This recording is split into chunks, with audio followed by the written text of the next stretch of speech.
शिर्डीमध्ये 3 दिवसांच्या गुरुपौर्णिमा उत्सवाला सुरुवात झालेली आहे।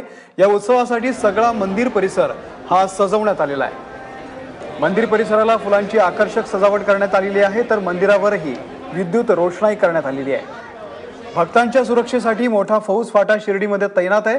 सध्या शिर्डीमध्ये देशभरातून भाविकांची गर्दी होते।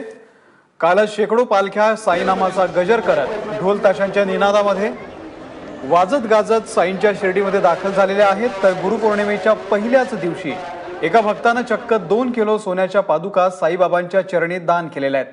आग्र्याच्या अजय गुप्ता आणि संध्या गुप्ता या दाम्पत्याने हे सुवर्ण दान केलंय। यापूर्वी या दाम्पत्याने 70 किलो चांदीचं सिंहासन शिर्डीमध्ये अर्पण केलं होतं।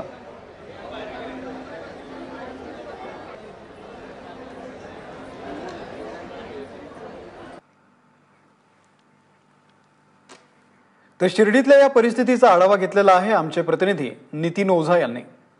अवघ्या देशभराचं श्रद्धास्थान असलेल्या साईबाबांच्या शिर्डीत गुरुपौर्णिमा उत्सवाला आज सकाळपासून सुरुवात झाली आहे। आज सकाळी काकड आरतीनं या उत्सवाला सुरुवात झाली आहे। आज हा पहिला दिवस असून 3 दिवस हा गुरुपौर्णिमा उत्सव चालणार आहे।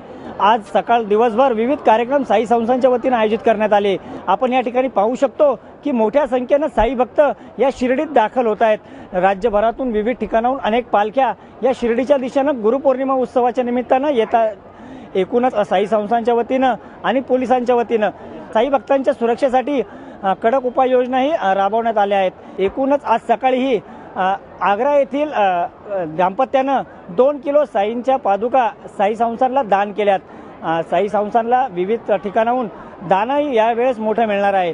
उद्या रविवार आहे, सुट्टीचा दिवस आहे आणि गुरुपौर्णिमा उत्सवाचा मुख्य दिवस, त्यामुळे शिर्डीत साई भक्त मोठ्या संख्येने येतील हे निश्चित। नितीन ओझा, एबीपी माझा, शिर्डी।